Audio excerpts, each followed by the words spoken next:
Thank you for joining us today for the release of the 2019-2020 Arab Opinion Index in the US, and for joining this webinar titled, Does Arab Public Opinion Matter in 2020? My name is Tamara Kharoub. I'm the Assistant Executive Director and Senior Fellow at Arab Center, Washington, DC. And I am pleased to welcome you all to this discussion of the findings of the most recent survey of the Arab public opinion and their implications for the region and beyond. The Arab Opinion Index of 2019-2020 is the seventh in a series of yearly public opinion surveys conducted across the Arab world since 2011 by the Arab Center for Research and Policy Studies in Doha, Qatar. These surveys pull thousands of respondents in several Arab countries, tens of Arab countries, on domestic and global issues related to their living conditions, perceptions of state institutions and government effectiveness, their attitudes towards their democracy and recent protests taking place in the region, their civic and political participation, their perceptions of the role of religion and religiosity in public and political life, their assessment of foreign policies and threats in their home countries, and attitudes towards Palestine and the normalizations of relations with Israel. We are pleased to have with us today one of the researchers who has been working on these surveys and the polling of the Arab Opinion Index.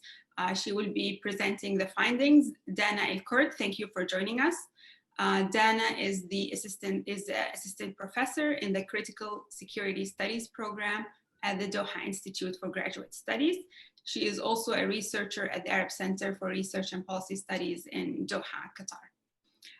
Dana will share the main findings, after which I will engage my guest speakers in a discussion of the findings. And we are very fortunate to have a great lineup of experts who have taken the time to share their insights and analyses of the data. I'll briefly introduce them in speaking order before we start our program. My colleague, Imad Harb, he's the Director of Research and Analysis at Arab Center, Washington, DC. Laurie King is Associate Professor of Anthropology at Georgetown University and is a member of the Academic Advisory Board at Arab Center, Washington, DC. Sahar Khamis is Associate Professor at the Department of Communication at University of Maryland, College Park, and is also a member of the Academic Advisory Board at Arab Center, Washington, DC. And Khalil Jahshan, our Executive Director at Arab Center, Washington, DC. Thank you all to the speakers for joining us, and we look forward to your contributions. Before we start, just some housekeeping items. I would like to remind everyone that you can send in your questions at any time during the discussion. You can use the Q&A feature on the Zoom platform. And those who are watching on the website, feel free to send your questions by email to events@arabcenterdc.org. That is events@arabcenterdc.org. Please identify yourself and your affiliation and indicate to whom your question is addressed. And we will try to take as many questions as we can. Thank you to all our panelists, and thank you, Dana, for joining us. And I'm pleased to invite Dana now to deliver her presentation of the finding. Dana? Great, thank you so much for having me. I'll just start the PowerPoint quickly here. As Tamara mentioned, my name is Dana El-Kurd. I'm a researcher at the Arab Center for Research and Policy Studies, and I'll be giving kind of a brief overview of the 2019-2020 Arab Opinion Index wave to illustrate to all of the people listening to this webinar, perhaps researchers, journalists, everybody who's interested in this kind of public opinion data, how this data can be utilized and the richness of the data that we have. Just to kind of give you a brief overview of what I'll be discussing today, as I said, introduction to the Arab Opinion Index and the different sections with examples from each section, even though it's much too rich for a 20-25 minute discussion, but I'll try to give indicative questions, and then I'll show how the data can be used using three examples. So Arab public opinion regarding the United States, Arab opinion on Israel and Palestine, and then how we as the Arab Center gauge public opinion under authoritarian context and make sure that it's as accurate as possible.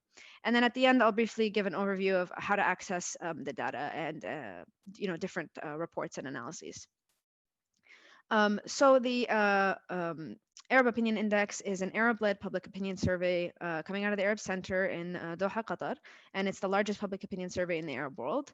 And we develop our battery of questions so that they're relevant to our context and our region through an iterative process of pilot surveys, focus groups, and in-depth interviews. And we're informed by other relevant surveys and definitely take their conceptual decisions into account, but we don't translate any of our survey questions.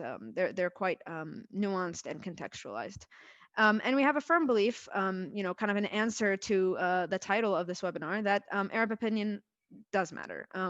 When countries, especially like in the United States, rely on perhaps regime rhetoric or the opinions of political elite, they won't be able to construct effective long-term policies because it's not reflective of what people think on the ground. So to give just a short intro to how our sampling is conducted. So it follows a randomized, stratified, multi-stage, self-weighted clustered approach, giving an overall margin of error between 2 to 3% for any individual country sample. And they guarantee probability proportional to size. So essentially that means it helps to avoid underrepresenting one subgroup over another and yields more accurate results in terms of kind of the generalizability of the results.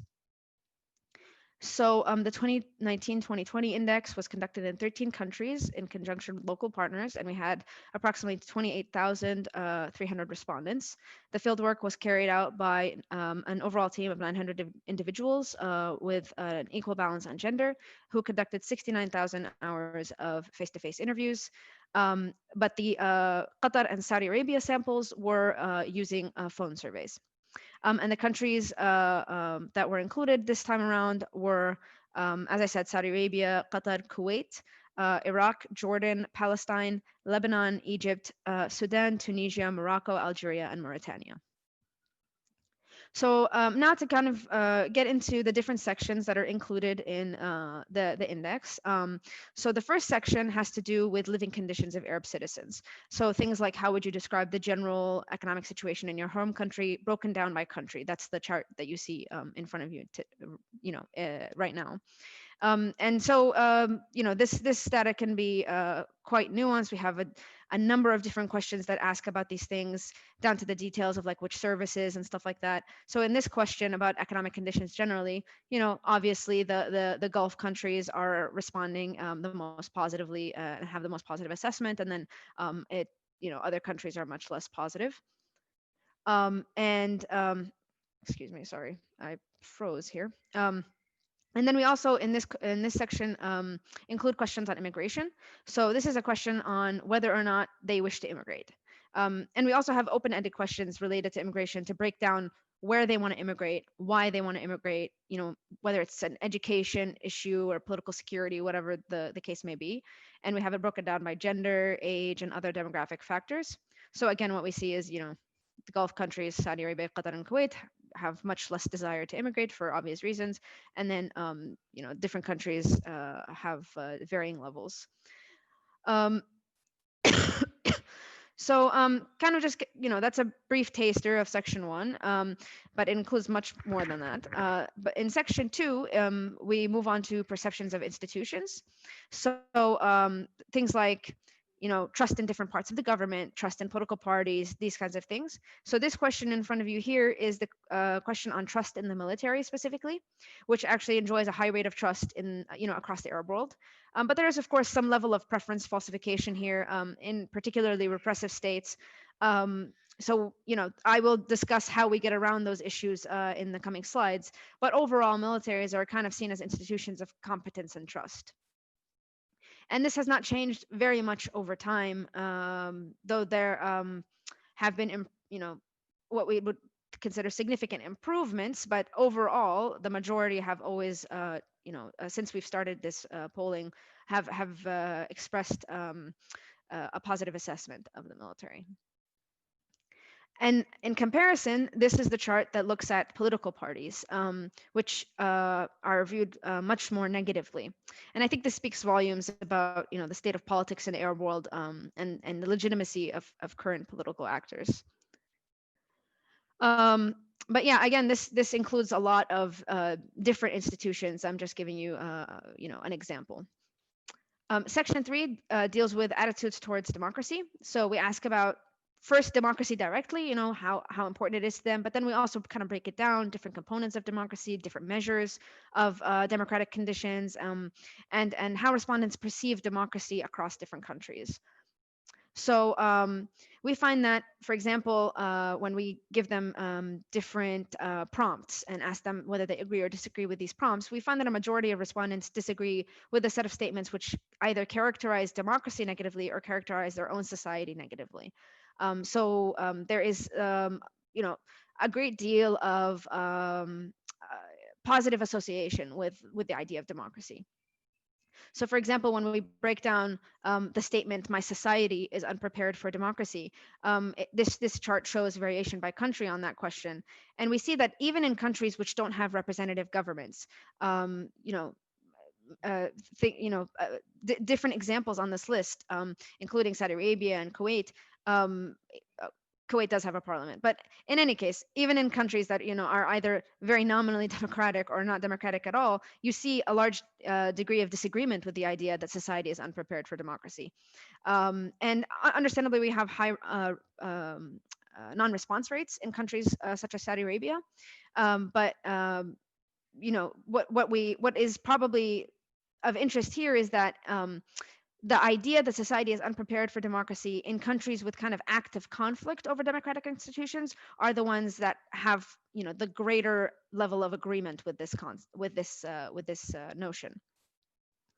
We also have respondents assess levels of democracy in their country over time. So this is showing from 2011 to 2020, with 1 being the lowest and 10 being the highest. So we kind of just get a gauge of public perception of this issue. And you see a slight improvement on this front from 2011 to 2020. But there's also, again, an expected degree of preference falsification in some of the more repressive states, and I'll be discussing some tools we use to get around that.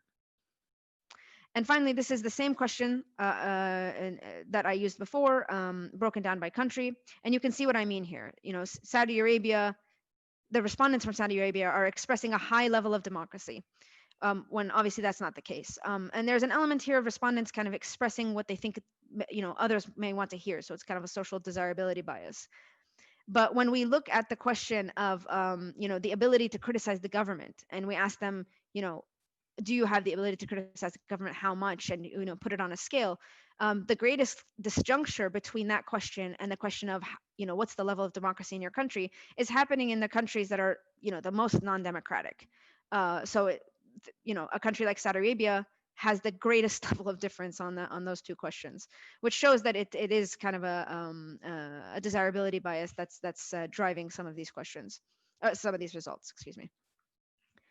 And finally, in the last example from this section, we compare definitions of democracy across the Arab world based on kind of the most prevalent responses to an open-ended question on the topic. And we find that Arabs and Arab citizens have a pretty clear understanding of what democracy means. So they understand that it's not intended to implement religious edicts or even things like promoting positive values, but it's more about preservation of civil and public liberties and peaceful transfer of power. So in section 4, we can kind of gauge civic and political participation. So the question in front of you is the question about political apathy, and you can kind of look at it over time from 2011 to 2020, how interested they are in politics, and that has been quite consistent, I would say, over time. And understandably, in non-democratic settings, it doesn't pay to be interested in politics. So we see questions like this. And then we also see, we have different ways of gauging levels of participation in civic life. So we have questions on how they participate, how much they participate, and this question looks at respondent engagement with different kinds of civil society organizations. So we see that participation again is quite low across different forms of civil society. And finally, in this question, we also have an assessment of media. So people who are interested in kind of media consumption, information, and disinformation, this is really useful data.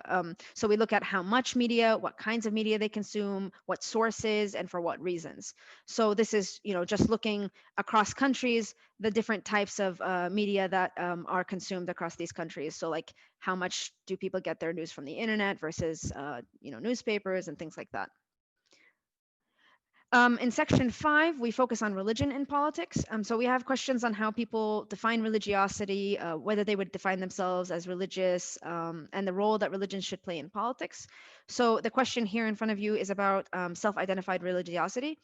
So, a great deal of Arab citizens would consider themselves religious to some extent or very religious, the vast majority. And this is one of the questions gauging the role of religion in politics. So we asked them if they agreed or disagreed with the idea that it would be better for my home country if religion was separated from politics. And we can see that there's a bit of polarization on this issue, but that still, what we would consider, a slim majority agree that religion should be separated from politics. And finally, in section 6, we asked them about intra-Arab relations and foreign relations. So, for example, this question asks them whether they see themselves as kind of a unified nation or a single nation of Arab people, or that they're held together by tenuous bonds. And here we see that, again, a sizable majority has identified with the idea that Arab peoples constitute a single nation. And a total of 81% of the 2019 index supported the sentiment that various Arab peoples formed a single nation, in contrast to 16% who agreed with the statement that there was only tenuous bonds between these different countries.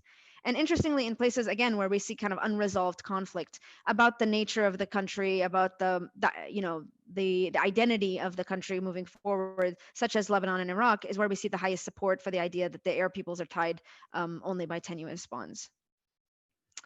And in this section, like I said, we also have assessments of foreign policy or other countries' foreign policy towards the Arab world. So for example, we asked them to gauge how positive or negative they perceive different countries in terms of their foreign policies towards the region. Here we see Iran, but we have a number of countries included. And Iran is generally seen quite negatively in terms of its foreign policy towards the region. These kinds of questions allow us to compare across countries as well. So here, for example, we see that Turkey is viewed much more positively compared to Iran in terms of foreign policy. So now that I've kind of given you a taste of the data, I'll delve into the 3 examples very briefly, starting with Arab opinion of US policy. So, spoiler alert, Arab opinion of US foreign policy is quite negative compared to other nations. So this is the comparison across nations.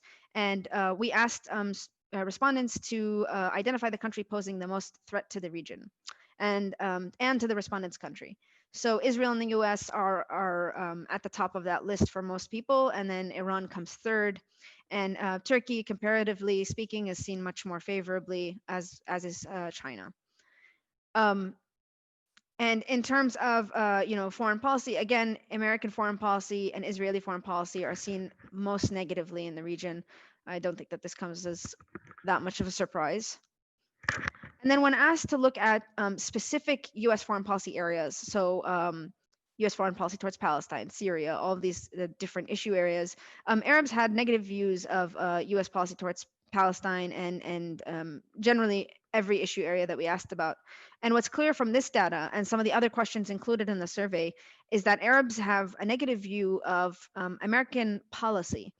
But when we ask them questions about like the American people and things like that, it's quite different. So they're not anti-American in the sense that they disagree with American values necessarily. It's that they're disagreeing with particular issue areas. The second example I wanted to use today is how we can use the Arab Opinion Index to gauge opinions towards the Palestinian cause, especially given the recent debates around normalization. So this is especially the case, I think, because of how social media has been somewhat hijacked by authoritarian regimes. A recent study by Andrew Lieber and Alexa Abrahams in the Review of Middle East Studies, I think that's Middle East Studies or Middle East Forum, I can't remember exactly, but it shows that government-affiliated influencers are driving the conversation around these issues. So getting a sense of public opinion really expands the scope of our understanding and changes what we think about the implications of these policies. So when we ask them, when we ask respondents whether or not they supported or opposed normalization with Israel, the highest rate of support, which is still not high, it's at 13%, are in countries that already either have a normalization deal with Israel, such as Egypt, or are in the process, such as Sudan. And countries like Algeria, for example, have a 99% disapproval rate. And what's very interesting is that in Saudi, because of issues of repression, you know, um, changing discourse on the topic, we have a high non-response rate. So I think the idea is that people understand that the government is kind of exploring normalization or is in the process of quietly changing their position. So they don't want to go against government policy, but they also don't support government policy, so they refuse to answer. And in spite of that, we see still that 65% of Saudis say that they oppose such deals. And when asked to elaborate on reasons for their disapproval in an open-ended question, the majority that opposed diplomatic ties between their countries and Israel highlighted factors such as Israeli racism towards the Palestinians and expansionist policies. And a minority of respondents also named Israeli racism towards other Arabs and their role in regional instability as well. And in a similar open-ended question, half of this minority, among the minority that was actually approving of these kind of diplomatic relations with Israel or these normalization deals, many of them made this approval contingent on the Palestinians getting a state in follow-up open-ended questions. So it's quite clear that there's political motivations for their disagreement with this policy. And most Arabs we surveyed also disapprove of the various peace treaties signed between a number of Arab states and Israel. So this chart here shows that that kind of disapproval is linked to a support of the Palestinian cause generally. More than 3/4 of respondents in the latest survey agreed that the Palestinian cause was a cause of concern for all Arabs and not Palestinians alone. And we see a slight decline after the kind of post-Arab Spring conflicts emerged, and a modest increase from 75% to 79% since the beginning of the Trump administration. And in future analysis, we can kind of dig into these country-specific trends as well. But the idea is that it's generally speaking a large majority over time. So this is the results for the 2019-2020 wave on this question. So the Palestinians themselves have the highest rate of agreement with the idea that the Palestinian cause is only for Palestinians at 29%. But in all countries, it's a decisive majority that the Palestinian cause is a cause of for all Arabs, and it's the highest in Algeria, Jordan, and Qatar. And finally, the third example, before I finish up today, is gauging public opinion in authoritarian contexts and providing ways to get around the challenge of asking sensitive questions in authoritarian contexts. These authoritarian regimes, and there's historically been, authoritarian regimes in the region for a number of different reasons. But because of this, there's a disconnect between regime policy and public opinion in a lot of the countries that's often not picked up in surveys because of, issues of repression. So for example, the direct question on the Israeli normalization that I showed you earlier had a high rate of non-response within Saudi Arabia. 29% said that they didn't know or refused to answer, versus a maximum 10% of non-response in the other countries that were sampled. So what we did is we tried to get around that by running a list experiment. And the idea with the list experiment, it's used often to elicit true feelings to sensitive questions without asking the question directly. So respondents in our experiment were asked to list the number of items in a list that were important to them without telling us which ones. So they just gave us a number. And so they were randomly assigned. one half of the sample was randomly assigned to receiving a question with 4 items. And then the other half of the sample received a question with 5 items. And that 5th item was this sensitive issue of the Palestinian cause. So the idea is that if there is a statistically significant difference between the number of items chosen in the 2 halves of the sample, then we can tell that the inclusion of that 5th item is the reason for that difference, because the respondents were randomly assigned. So there shouldn't be any differences in demographics between the 2 halves of the sample. And so what we found is, indeed, the average number of items chosen in the 4-item question was 2.079. And the number of items chosen in the 5-item question was 2.815. And this was highly statistically significant. So it gives us, reason to believe that Palestinian cause remains important in the Saudi sample, but that the fear of responding truthfully kind of explains this non-response rate and the high non-response rate. Because if it wasn't important to them, adding that 5th item wouldn't have changed the results, and there wouldn't be a statistically significant difference between the 2 halves. And so in this wave of the Arab Opinion Index, we also included some kind of current events questions on the recent protest movements that have happened in a number of countries, including Iraq, Algeria, Sudan, and Lebanon. And we asked questions about, how whether or not the respondents supported these protest movements and the degree of their support and why they supported and how much they participated, just to kind of get a sense of where people are outside the media bubble. So here is a question asking how much they support or oppose these protests, and the majority in all of the countries that had protests supported those protests by an overwhelming degree, with the highest rate of opposition in Lebanon, but still a minority. But then when we look at actual participation, it's not that high. The highest rate is 37% in Sudan of those that we polled.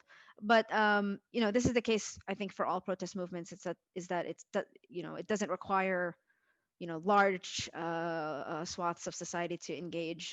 But overall, there is a little bit of a disconnect between support and participation.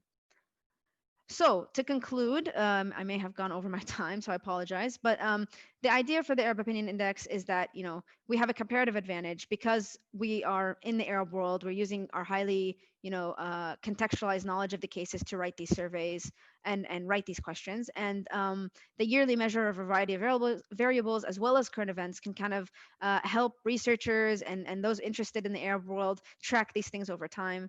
And we strive to do a lot of rigorous testing, and we've also included experimental analysis to kind of get around some of the issues of the authoritarian context and make sure that our results are as accurate as possible. So in terms of resources that are available for people who are interested in this, the reports are available on our website already in English and in Arabic. And there's a short analysis section that's included in every issue of Siyasat Arabiya, which is in Arabic. It's a peer-reviewed journal, or Al-Muntaqa, which is in English, which is also a peer-reviewed journal. And they're both open access and available on JSTOR. And there's also going to be an online portal with the ability to interact with the data that's going to be live as well. So thank you very much for your patience, and I look forward to all of your questions and the discussion. Thank you, Dana, for this great presentation and for the rich information. I will now move on to our panelists to engage in a conversation discussing what these data really mean for the region. And I'd like to start with Imad Harb. Imad, I have a couple of questions for you. Feel free to address, both of them or one of them in as much detail as you can. The first one has to do with the Arab public's assessment of living conditions in their countries. We see that both political and economic conditions are worsening in their assessment. At the same time, we see the most positive assessments in the Gulf region, which can be understandable for economic conditions, but not so much for political. Why is that the case? How do you explain this assessment? And is it a fear of speaking out, or is being politically satisfied tied to economic prosperity? And the second question has to do with the perceptions of state institutions and government effectiveness.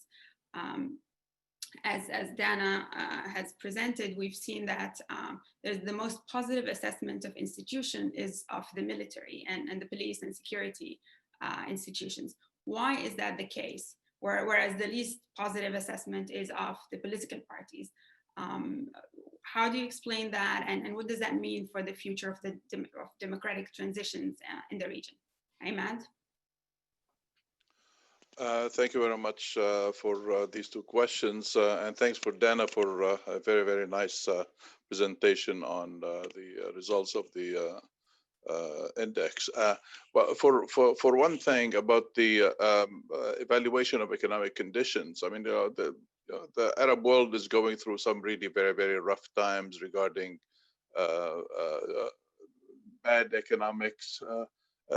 All the countries that are outside of the Gulf region are basically dependent.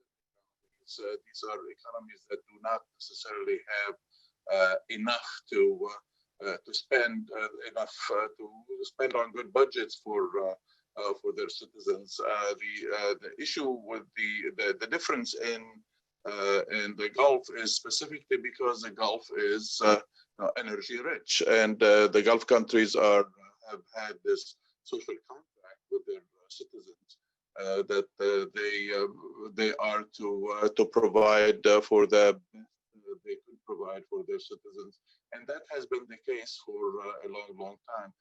Lately, however, there have been some problems specifically related to the issue of lower energy prices in general, and the slowdown in the international economy, which meant that not enough people, not enough countries are really producing as much as they used to, and thus they don't have a whole lot of need for Gulf energy resources. So in that sense, all of these Gulf countries have instituted some sort of belt tightening measures. Some of them, I think Oman just simply began right now with just a couple of weeks ago with value-added taxes. Saudi Arabia is probably on the way. All the others are trying to make up for unfortunate serious deficits in their budgets, considering how much revenue they are getting from their energy resources. All these countries are dependent on these energy resources. Some countries are as much as 85% dependent on revenues from selling oil or gas overseas. So when the international economy slows down, obviously their budgets are going to suffer. An additional thing, specifically regarding Saudi Arabia, is and it is the largest producer of oil. An additional thing regarding Saudi economics is there is a lot of money that's being spent at the war on the war in Yemen. Estimates vary, but I think everybody agrees that it's at least $5 to $6 billion a month, and that is a huge impact. That has a huge economic impact on Saudi economics. So all of these are being reflected in. And people are beginning to say, okay, where is that social contract that we signed up for? Thus, we see trends of opposition increasing, and this does not really augur very well for Gulf. For some Gulf economies or Gulf governments, and the rest of the Arab world, bad economic conditions are coupled with a lot of corruption, a lot of malfeasance and public malfeasance. And politicians are very much to blame for that. I think the figure is somewhere around 35% of respondents have said that politicians are the reason for all the corruption, and they are the ones who are partaking of that corruption, which is not good, and that reflects on how populations really believe their elites are how their elites are performing. That basically segues into the second question you had about the issue of institutions. And institutions, it's really very, very strange. when you look at the number of people who have confidence, whether high or moderate confidence in armed forces, like 88% of respondents have the confidence in armed forces, 76 or 77% in security services. And this is really very, very strange compared to their belief that democracy is the best system that they could have, which at like 76% of respondents. So it's almost like a contradiction there. But I think this is it reflects a certain understanding among the Arab public that institutions are or armed forces are basically professional institutions that are good at what they do. They are supposedly not corrupt, although a lot of corruption, there is a lot of corruption in many of these institutions. The Egyptian institution, a military institution, is a challenger of the state, the economic challenger of the state, a large economic actor, and it has its own industries, its own, basically it runs its own economy. And it probably has anywhere between 40 and 50% of the GDP is a military institution GDP. The issue of having these military institutions being this high confidence is not necessarily reflected in their performance and the good governance performance. And the good governance indicators of corruption, malfeasance, the courts, the issue of not the whole lot. I mean, there is a lot of belief in that the court system, judiciary is honest and capable, but there is a lot of doubt about how capable or independent these judiciaries are. So there is, this opinion index, there are a lot of points where there are contradictions, obvious contradictions in these things. These are they require a lot of study. Obviously, I mean, why would respondents say that the armed forces we have high confidence in the armed forces? Why the armed forces are the ones that are instituting the repression that is so dominant in Arab society? So, in that sense, the index reflects some really important conditions. But yet at the same time, it really opens the door to a whole lot of analysis behind it. Thank you, Imad. And now we move on to the issue of democracy. And I'd like to ask some questions to Laurie King. Laurie, how do you evaluate the respondents' assessment of democracy as the most appropriate system of governance, and its, their assessment of its applicability in their home countries? And how does that relate to, their high level of assessment of democracy compared to their low ability to criticize their governments? So we see a little bit of discrepancy there, which Dana has discussed. And second, related to the protests. So the data suggests that the majority of Algerians support the protests in Algeria, and yet a small minority of Algerians support the protests in Sudan. Is this a gap related to just being domestically focused, or does it have to do with fear of certain things, regimes taking over in other countries? And what Dana also alluded to this a little bit, the gap in countries like Algeria, Sudan, Iraq, and Lebanon in terms of a large majority that support the protests, and a small percentage of people are actually participating in them. How do you explain these patterns? Laurie? Thank you. First, I'd like to say thank you to Dana and the whole team. Very fascinating results. And one of the things I really like about this opinion poll is that we get to see the trends over a 7 or 8 year period, which I think raises a lot of questions that make us think about the contexts in the region, the context globally that might be impacting and affecting the kinds of answers people are giving, particularly about democracy and democratization. And I mean, I'm an anthropologist, so we are very much focused on qualitative field research, but I think that the quantitative data here is really buttressed by the preceding work that went into it with focus groups and interviews. And I think maybe, Donna, you guys should run the polling for the US presidential races in the future. I think that your data is a lot more contextualized and probably a lot more accurate. As far as thinking about democracy in the Arab world, I think that that probably isn't the best way to go, because regionally there are so many differences. Obviously, the biggest difference when we started looking at the data had to do with standards of living, responses related to how does one see the economic situation in their country. And I really like that the survey breaks things down by different regions. And of course, seeing that so many people are finding the military and the security forces to be the most trustworthy is something that gives one pause when we're trying to think about the future of democratization or the current state of democracy. But I noted in the survey results on trust in different institutions, something that I think was probably positive, is that trust in the judiciary seems to be relatively high. I'm not really surprised that there's not a lot of trust in political parties.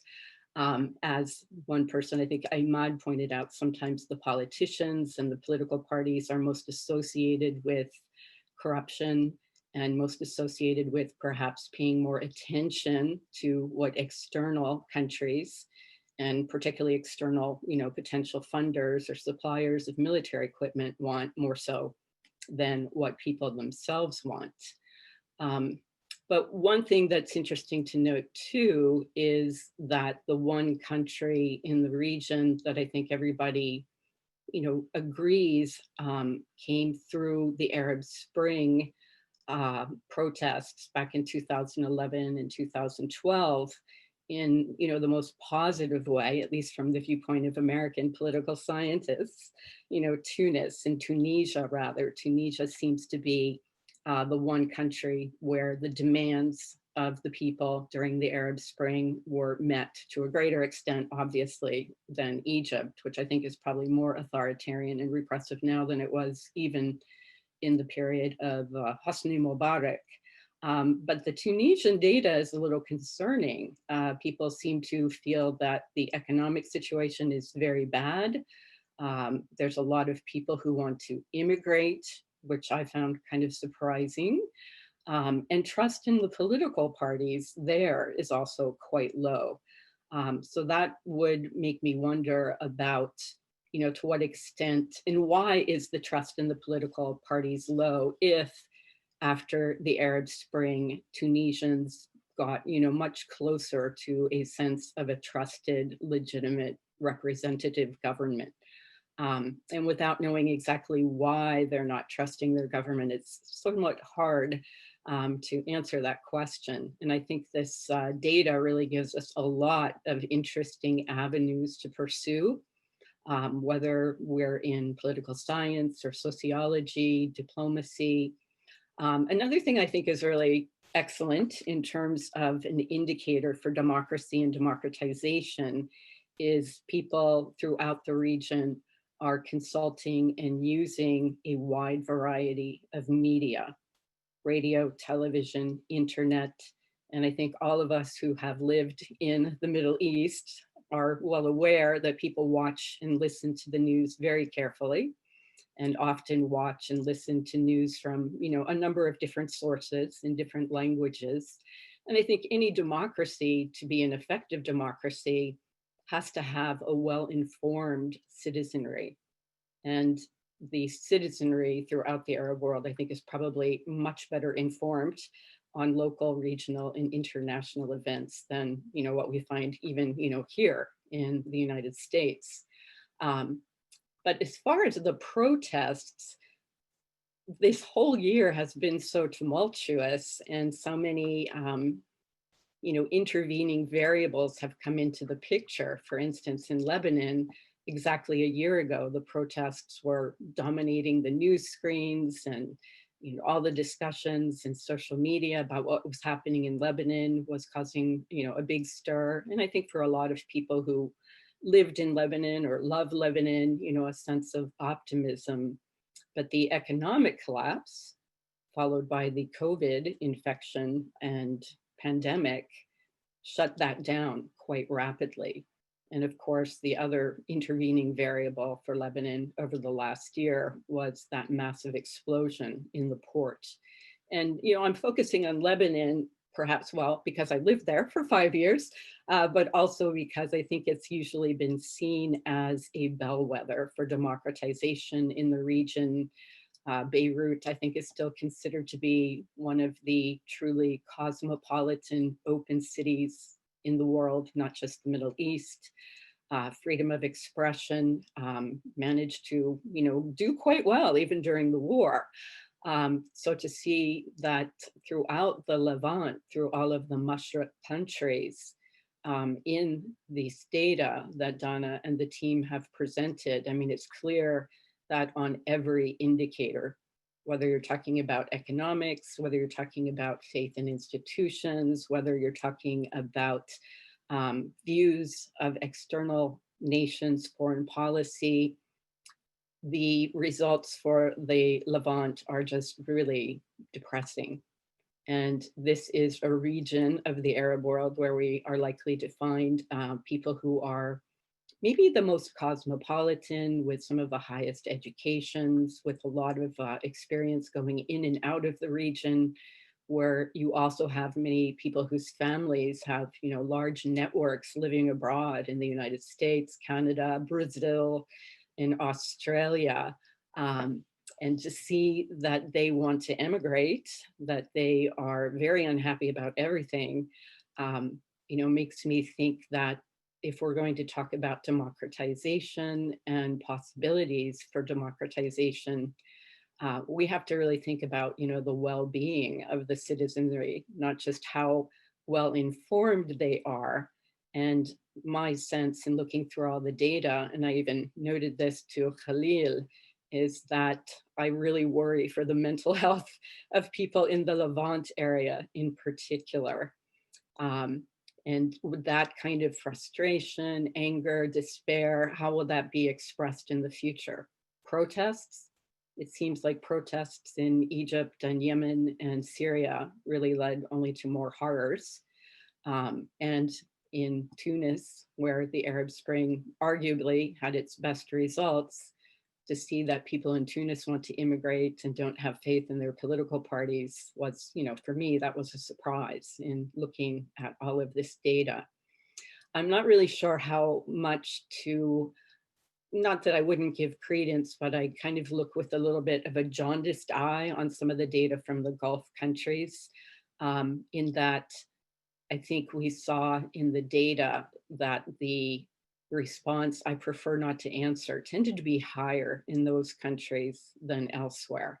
And the fact that the interviews for, I believe, Qatar and Saudi Arabia, they were done by phone.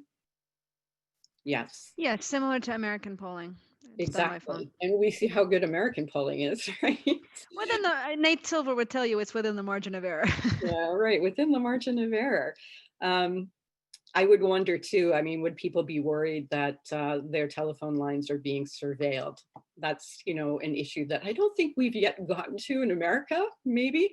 But then the other thing I would observe would be the changing dynamics as far as democratization, looking at the polling results over that 7 or 8 year period. I'm looking at it and thinking of correlations and patterns. And I wouldn't be surprised if people's views of or responses to democratization in the United States, which, very much bills itself as the world leader in democracy, that's our brand. And certainly over the last 4 years in the US, democracy, the rule of law, trust in institutions, and, I guess integrity in media has really left us wondering exactly what is going on.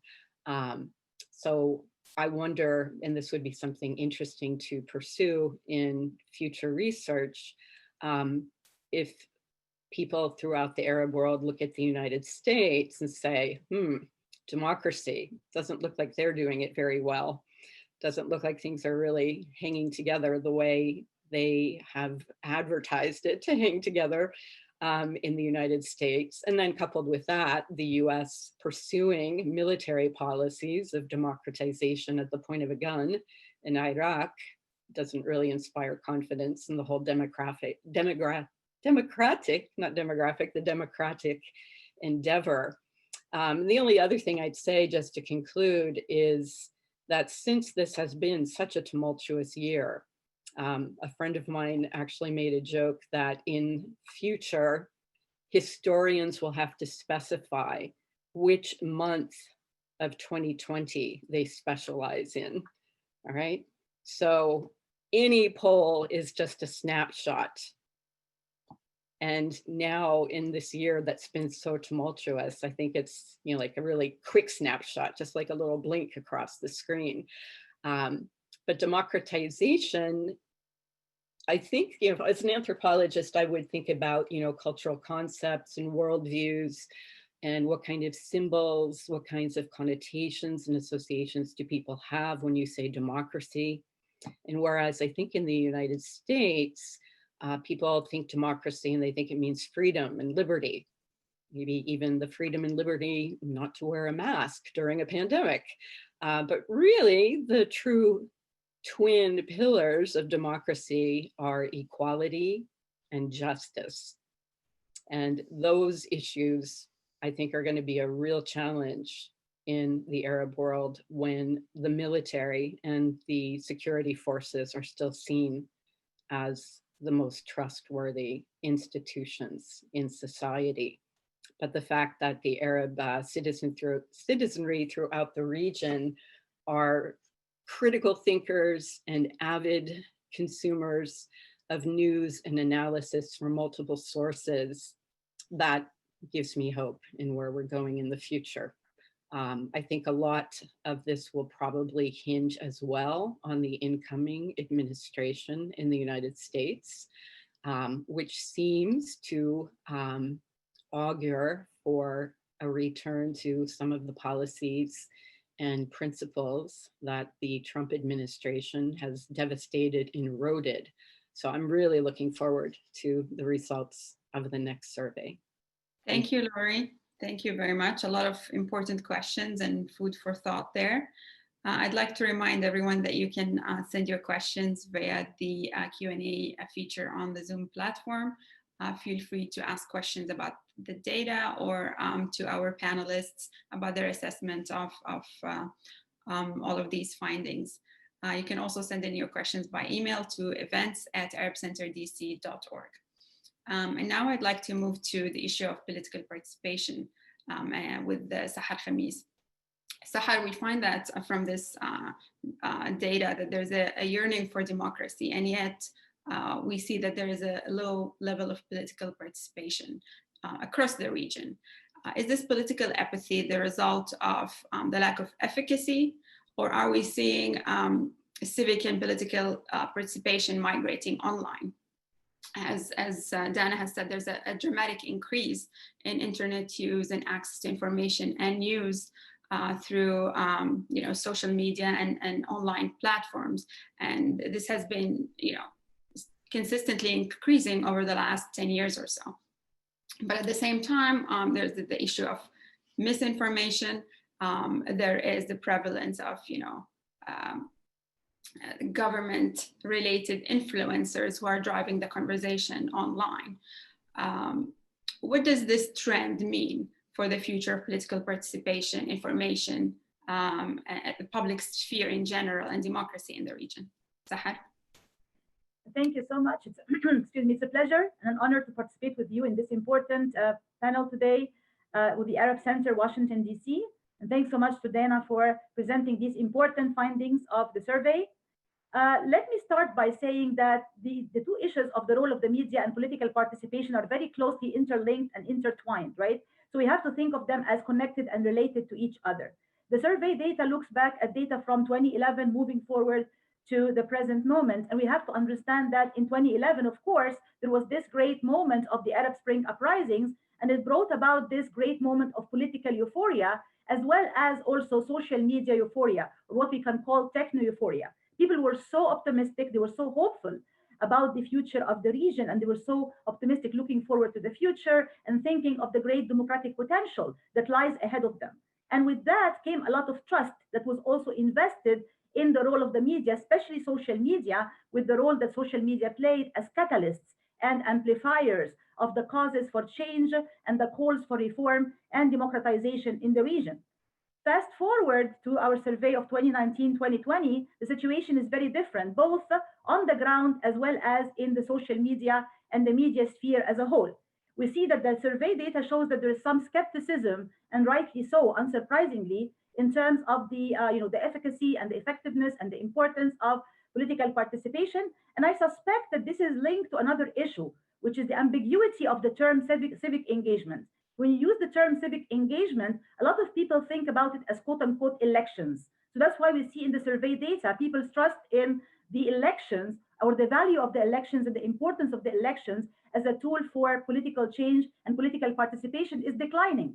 And unsurprisingly so, when we see the outcome in all the Arab Spring countries, with the unique exception of Tunisia, we can understand where this skepticism is coming from. They do not believe or trust anymore that just going to the polls and casting a ballot would be a way to actually create some kind of effective, useful, and meaningful political engagement or political participation or democratic reform. So that's a very important point to bear in mind.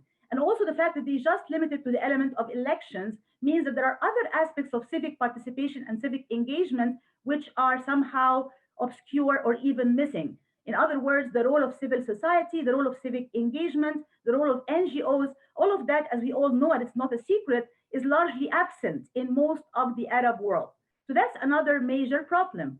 And it's really a chicken and egg question when you think about it, because you have to ask yourself, do we need an active civic society and civic engagement and active NGOs in order to have a smooth democratic transition? Or do you need to have a smooth democratic transition first in order to have an active, involved, vibrant civil society and civic engagement? So it's really a chicken and egg question that has not been resolved in many parts of the world, and the Arab world is simply no exception to that. So that really explains the part about the apathy or the lack of enthusiasm about political participation. Now, concerning the role of the media, what we have seen since 2011 is an unsurprising steady increase in reliance on social media and new media. If you look at the data, it's very clear and obvious the numbers of people who are relying on the internet and social media as sources of news and information is really always growing steadily in a very big and very high rate. Now, why is that the case? There are a number of reasons here. The first one I would say is finding an alternative space to the authoritarian and tightly controlled, government manipulated and government controlled political sphere and media sphere as well. So it is no secret that many governments in the Arab region, being authoritarian regimes, have also kept a very tight control and very tight fist over the media, especially the mainstream media. When you talk about newspapers, you talk about radio, you talk about television, and especially broadcast media, radio and television, because of the high illiteracy rates in many parts of the Arab world, there is much more tight control over the media spheres. So that means that a lot of people actually migrated to the social media sphere as an alternative sphere, an alternative safe space to be able to express their own thoughts, ideas, beliefs, tendencies, political inclinations, and ideas. So that explains to us this kind of shift to the internet as a space to have some kind of alternative sphere to vent and to express their own grievances. And it's very important to notice here, it's not just about quantity, it's quantity and quality. Let me explain that quickly. Quantity meaning the number of people who are relying on the internet increasing significantly, but quality also means what are they using it for?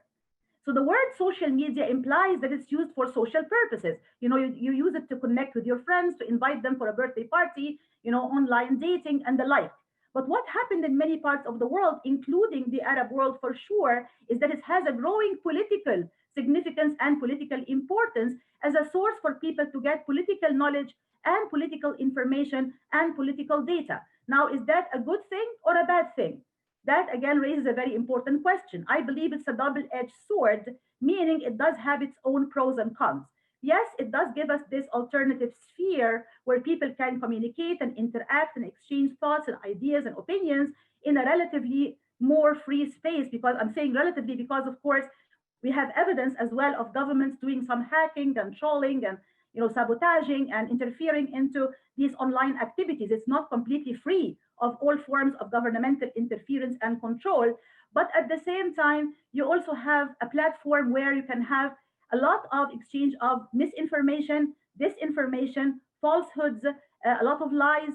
And that also in itself can shake the credibility even of some of these platforms. And I'm sure this is not, something that is alien to us even here in the US when we are hearing everything that's going on now with the disinformation and misinformation related to the recent elections, right? So I mean, it's a global phenomena, but when you talk about the Arab world, you have to put it in the right political context that people are yearning for this free space. But this free space can also have, number one, increasing digital authoritarianism, which means a tighter grip from the government in the terms of the government itself is also increasing its own learning curve and learning new skills and tools and techniques that these governments did not have back in 2011. In 2011, it was the protesters and activists who were much more advanced in terms of the use of technology and had much more nuanced control of the tools of technology and information.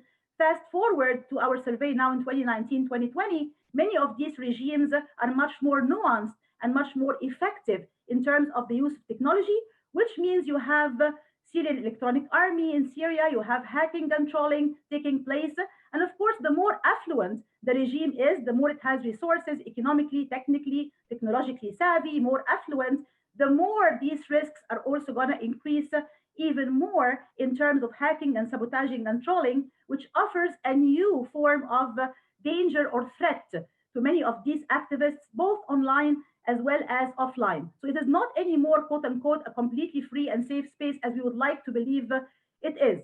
But another very important point as well is the role of these kinds of social media tools. Back in 2011, we saw them acting as catalysts, acting as amplifiers, and even creating some form of unity and solidarity among the political dissidents and among the protesters. People were somehow unified, they had common causes. Mubarak must go, we must have regime change. They really use social media to amplify their messages, and they use them as catalysts and amplifiers of political and social change. And they act very well if you have a unified cause. But fast forward to our data in 2019, 2020, the Arab media and the Arab political landscapes are very different now. You see a lot of polarization and a lot of division and a lot of fragmentation. And when that really happens and when that takes place, social media can act in a completely different way and they can go in a completely different direction. What do I mean by that? I mean they can really increase the gap and widen the distance between the different groups. So every party can use its own social media tools as weapons to attack the other party and therefore increase the fragmentation, division, and polarization in very harmful ways that do not bring the society close together. Again, this has some resonance to what we are seeing here in the United States here and now, especially in the midst of the recent elections, but it actually has a lot of truth also as very applicable to the Arab world scene for sure. And finally, let me say that all of this data also has to be interpreted both demographically and regionally. What do I mean by that? I mean, the data suggests that there's definitely an increase on the use of these social media and reliance on social media platforms among the younger demographics, and that's not a surprise. It is pretty much matching with data from every part of the world that suggests that younger people have a greater tendency to rely on social media tools, much more so than older generations. But also regionally, you have to bear in mind that you have, for example, the Gulf region, which is much more technologically savvy, much more affluent, socioeconomically affluent, has much more resources, infrastructure is better, you can have 24/7 high-speed internet, and that's why you also have more reliance on social media and more reliance on the internet in this particular part of the Arab region. So I would say the data in that particular context are consistent with international global trends, whether demographically or regionally, and they have to be interpreted and contextualized within the specific socio-political context of the Arab region, which, as I said at the very beginning of my comments, are very closely intertwined and interlinked with the media landscape and how we can and should understand it. Thank you. Thank you, Sahar. Can I say something quickly, Tamara, if you don't mind, about the issue of religiosity and religion? Can I quickly say something there?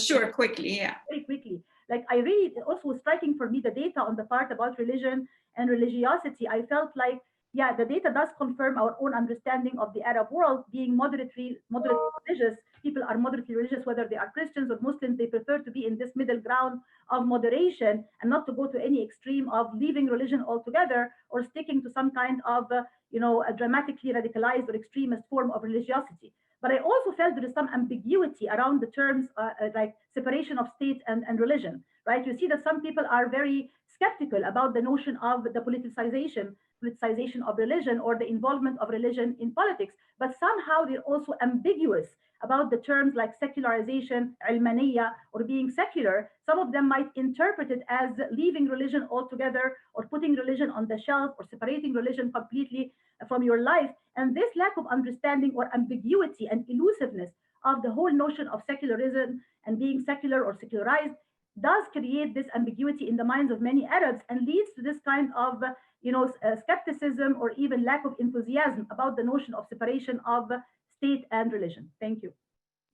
Dana, there are a couple of questions about the polling.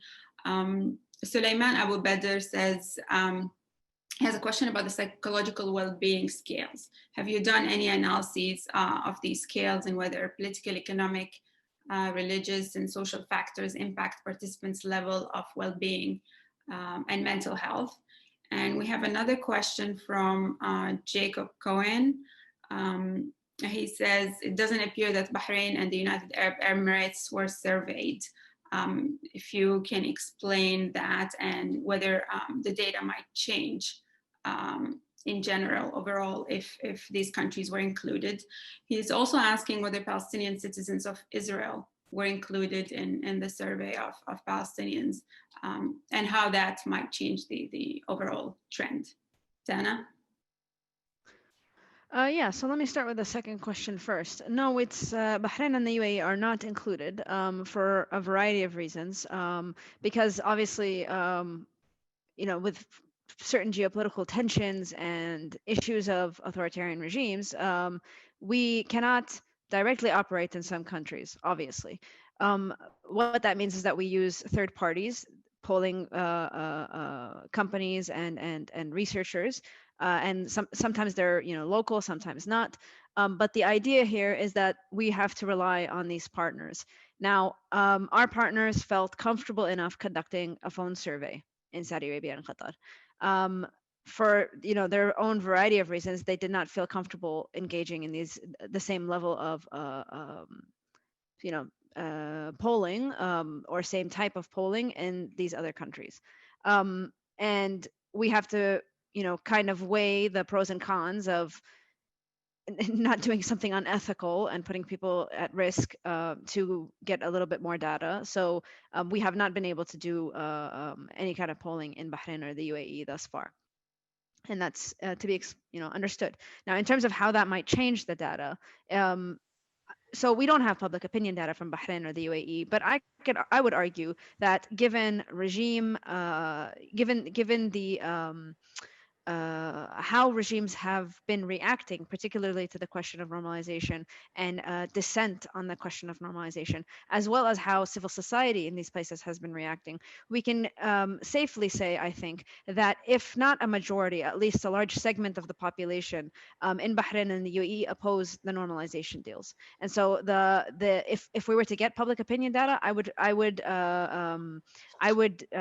make the educated guess that this would confirm regional trends, because what we saw in Bahrain is a huge uproar despite the authoritarian context. Civil society organizations signed a bunch of petitions, people spoke out in spite of the threats that they were receiving in terms of being tried and prosecuted in these what's the word exactly? I think it was something like treason against the state or misinformation against the state. I can't remember exactly what the charge was, but the Interior Ministry made it very clear that they would prosecute people who talked about this. and in spite of that, civil society was quite vocal in its rejection of the normalization deals. In the UAE, much more, restrictive. What we saw is that Emirati exiles organized around rejecting normalization. And according to them, and according to some of the interviews I've conducted, is that they receive messages of support. But obviously, given the highly, authoritarian environment in the UAE, and the regime's willingness to engage in high degrees of repression, people don't, say that vocally as much as we would expect in a more free environment. So on that front, if we included Bahrain and the UAE, I don't think that the results would change. In fact, I think that they would confirm that people vastly reject these so-called diplomatic efforts. And In terms of answer the question on mental health real quick before we yeah, I was going to say about the Palestinian Arabs, we do not survey them. Obviously, that would change results a little bit because they are quite a unique community. But again, we don't engage in polling of Israeli citizens for obvious reasons. Now, in terms of the mental health well-being scales, this is not a survey I've worked on, Dr. Suleiman, but it is in progress. I know that this is something that my colleagues are working on, and that we have gone through a battery of questions and what's the word, edits and fine-tuning of the battery of questions. So I think that we're going to be working on that kind of, but it's separate from the overall wave. Yeah, that's it. Okay, thank you, Dana, for this clarification. And Khalil has reconnected. Welcome back, Khalil. Thank you. We'll take this opportunity to transition from what Dana has been saying to about the issue of normalizations and public attitudes. Khalil, following the formalization of relations between Israel on one hand and Bahrain and the United Arab Emirates on the other, we heard a lot of justification saying Palestine is no longer a priority for Arab citizens and that the majority support these type of normalization deals. But how do you explain this in light of the findings here? Do they support the claim? Well, clearly they don't, but how do you explain this kind of justification in light of these findings? Well, first of all, thanks to Dana for her participation today, the excellent summary that she gave us. And a word of thanks to the whole team. Actually, it's a humongous project when you think about a pan-Arab team of more than 900 people, led by our fearless leader, Dr. Mohammed Al-Masri in Doha. We appreciate all the effort, considering the fact that it took about 69,000 hours to collect the data and to analyze this data. So thank you to all. With regards to the question, this is a very important question, particularly from my perspective or my focus on foreign policy and particularly with regards to Palestine.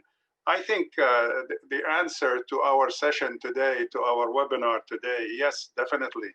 If these results do not emphasize the need for policymakers to take into consideration public opinion in the Arab world, I don't know what will convince them in the future to do so, especially when I look at the results with regards to assessment of US policy and what is the greatest threat to the Arab world, and to see the public opinion, a majority in countries that are allies of the United States, raise questions about US policy. When I see that such a high percentage, of 81% in terms of what is so negative about US policy from the perspective of Arabs in the region, pertaining to Palestine, and same thing with Syria, with Yemen, with Libya, although with lesser numbers, but still 70 to 80% of the public in countries that are closely allied with us are raising questions about the credibility of US foreign policy. That should motivate US foreign policy makers to really take a serious look at public opinion in future deliberations about US policy. And I would specifically recommend, I don't like to give personal advice, but in this case, I'm going to. The architect of particularly the grandiose plans of this administration, Kushner, probably should have added the results of Arab Opinion Index to his alleged 25 books that he claimed to have read on the region. Maybe that would have somehow improved his chances at being more of an added value to the region and to the population in the region. With regards to normalization and recognition of Israel, I think the Arab Opinion Index has been throughout the past 9 years of great importance in highlighting this issue. And when you have such a huge percentage of Arab population, including countries like in the Gulf, with 65% in Saudi Arabia, 88% in Kuwait and Qatar, equal numbers,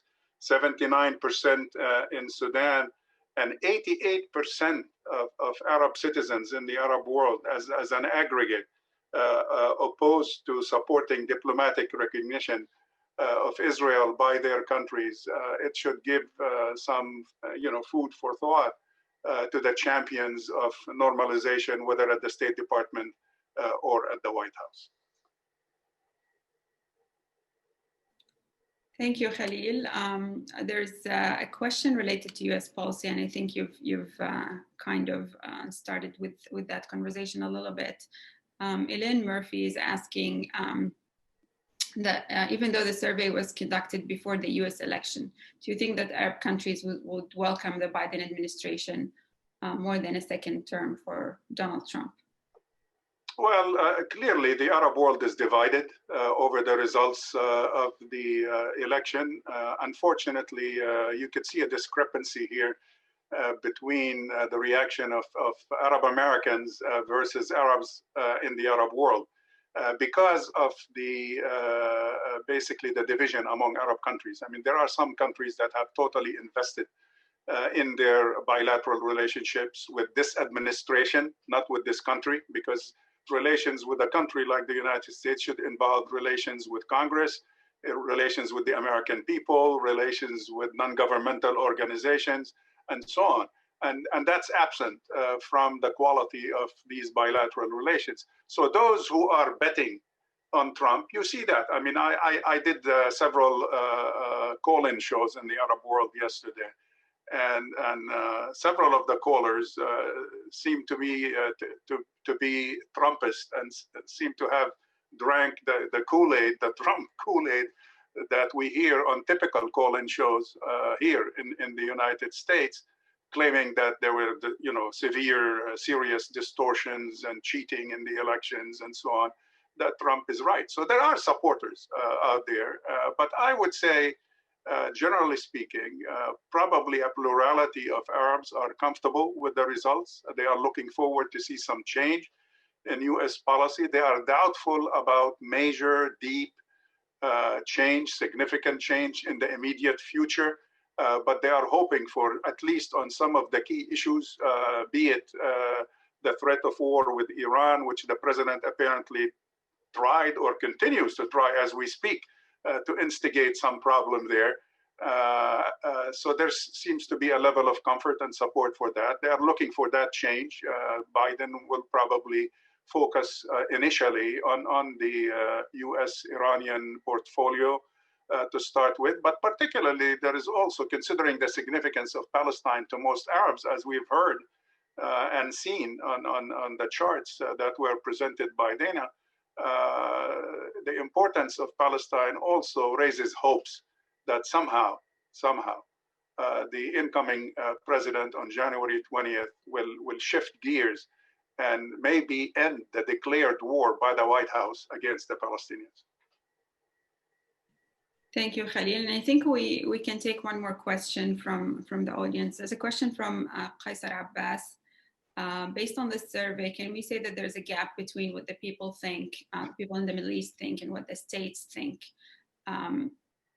And how important is that, especially on the question of Palestine? And I think that applies to other issues. And I would like to do, for the last 10 minutes, is just give each of you about 2 minutes to answer this question, but also I would like you to address the issue of the significance of these findings for US policy in general and the incoming Biden administration in particular. And if you'd like to add some concluding remarks, you can use your 2 minutes to do that. Let's start with Imad. Thanks, Tamara. I mean, the people of the Middle East do not necessarily all think like their leaders. Actually, it's more likely that they do not think like their leaders, but some of them do. I really think that the people of the Middle East really look at the United States as this example that may be emulated. Now, whether they are fully believe that the United States provides this really great example is a different story. But generally speaking, America and the Middle East is looked at as a state of institutions, and people there look at the United States for some help in many important considerations. You know, we're talking about Palestine. This is the urgent, most important question for the Arabs today. But there are also other conditions where the Arab populations, different from their leaders, obviously, are looking for some help in trying to move the Arab world towards a democratic future. And as far as I'm concerned, they will always look at some form of an American role in that regard. Whether the United States does that or doesn't do it is something to be looked at for the future. But I think the United States would do very well in going in that direction, because continuing with to support authoritarian regimes is not going to be the right way to do it. Thank you, Imad. Lori, if you'd like to make some final comments and answer some of these questions. Have to unmute myself. Yeah, I think that one thing that would be really useful, particularly for the incoming administration, would be to look at the data in this Arab opinion survey to supplement what I think has been missing during the Trump administration in terms of the State Department and the diplomatic corps. Because obviously one thing that you do when you're in the State Department is to represent the United States to the rest of the world and, help facilitate bilateral relations. But another important role of the diplomatic corps is to keep a pulse, keep a finger on the pulse of what's going on. And the fact that the Trump administration has either not filled or has removed key positions in the State Department. And I know people who worked in the State Department who have now left who really lament the weakening of our diplomatic corps. And to what extent have those who are on the ground or here in the State Department, to what extent have they been able to follow closely and in a deeply contextualized way the opinions, the trends at the grassroots level in the Arab world? I think for the incoming administration, they're definitely going to want to, replenish and beef up the diplomatic corps, and the results in this survey, I think, will be really helpful to the incoming State Department folks. Thank you, Lori. Sahar, go ahead. Thank you so much, Tamara. I think the first part of your question about the gap between the opinions of the governments and the opinions of the publics is a very important one. And indeed, whenever you have authoritarian regimes and authoritarian structures in place, the gap is always wide. It's always a big gap between what the people up there, the elites or the top people in the society or those in government or in power think, and what the wide majority of people or the masses or the grassroots think. Right? And it's not always easy to find out what people really think, which is why we need survey data and we need surveys and studies just like this one to be able to have, quote unquote, a voice to the voiceless and to listen to some of these voiceless Arab populations that otherwise we may not have an idea or an opinion or some kind of understanding of what they really think or believe. Of course, there's a margin of error, as Dana said at the beginning, but definitely it does give us some important and valuable insight into what the wider majority of Arab publics think and believe that otherwise we cannot get through mainstream media or officially controlled or dominated avenues of news and information. So thank you again for this wonderful effort. Now, the second part of the question related to the US relationship with the Arab world, it is no secret that Trump's period, or the whole notion of Trumpism, as we can call it, created this notion of turning the America First slogan into quote unquote America alone. It did isolate the United States internationally and diplomatically, even from its traditional allies in NATO and the European Union. And the only alliances that we saw really thrive and grow are those with dictatorships. It even enabled some of the dictatorial regimes and authoritarian regimes in the Arab region and elsewhere, giving them more guts and more courage and being more emboldened and enabled in cracking down, unfortunately, on civil society and imprisoning more people and infringing on people's personal freedoms and human rights. That's why people in the Arab world, including my own home country, Egypt, I'm Egyptian American, were watching the US elections very, very closely. And they were very interested in finding out who's going to win the result of this particular election, because they were really holding their breath that it's going to be a change in US foreign policy as a whole and US policy towards the Arab region in particular. So I really, really hope and pray, and I'm very optimistic and hopeful that the Biden administration is going to meet a lot of these expectations and hopes and dreams and demands of the Arab world and the world at large in terms of a return to a more important and significant role of the United States diplomatically, that's going to also curb the infringement and the violations of human rights and put the United States back again in the leadership position internationally and curb dictatorship and authoritarianism. Thank you. Thank you, Sahar. And now we move on to Khalil. Go ahead. Definitely, I think, and that's not a biased perspective because I'm affiliated with Arab Center Washington, D.C. and Arab Center Doha, but objectively speaking, there is no doubt the results of this survey would be very, very important to be factored in to improve, if you will, the awareness of policymakers here in Washington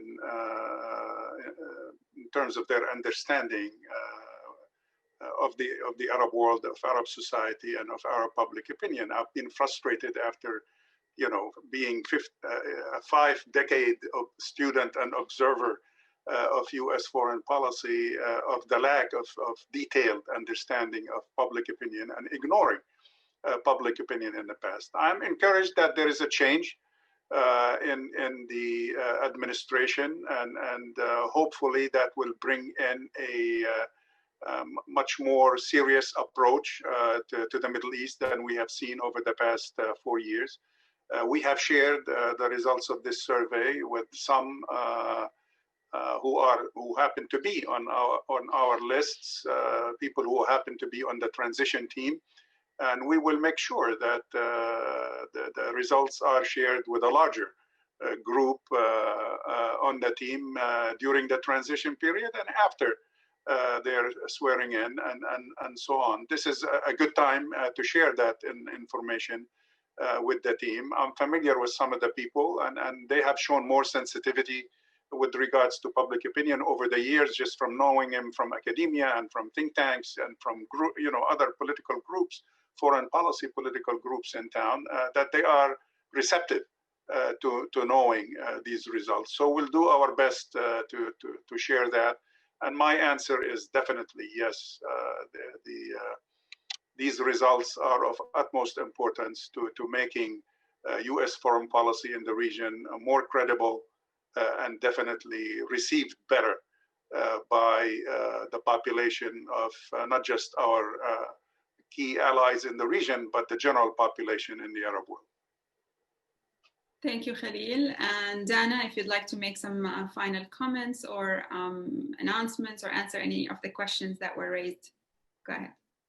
I think in terms of questions, I feel like my colleagues have covered them quite well. I would just the only thing I would add is that while polling is imperfect, there are ways to get as accurate an assessment as possible, And despite being a snapshot, as Lori mentioned, they can be, you know, accumulated to understand kind of trends over time. And you know, the American election shows us that, you know, polling can be quite problematic, but that doesn't mean we don't try. So I think that you know, I second everything Dr. Khalil said as well in terms of the importance of these kinds of data for decision making in the future. And thank you so much for hosting me today. Yeah, Tamara, may I just add one thing real quickly? Sure. A question that came in a little bit late from Rita Salfiti. I don't know if you dealt with it or not, but I would just like to add quickly that yes, definitely financial pressures do play, as this survey shows from the first part of the results, do play an impact or have an impact on Arab opinion. But I would say mostly politics tends to be the most serious determining or significant determining factor in these results that we have shared with you. Tamara. Thank you. And with that, we've reached the end of the time allotted for this discussion. I would just like to announce that a summary of the main findings of the survey can be found on our website at arabcenterdc.org/Arab opinion. arabcenterdc.org/Arab opinion. On behalf of Arab Center Washington, D.C., I would like to thank Dana for this great presentation and our panelists for their time and their contributions. And I would like to thank all of you who tuned in and joined us for this discussion. The video of this webinar will be available on our website later today. We invite you to keep in touch and follow our work at arabcenterdc.org. Thank you again for joining, and we look forward to seeing you at our future virtual events for now. Stay safe and take care. Thank you.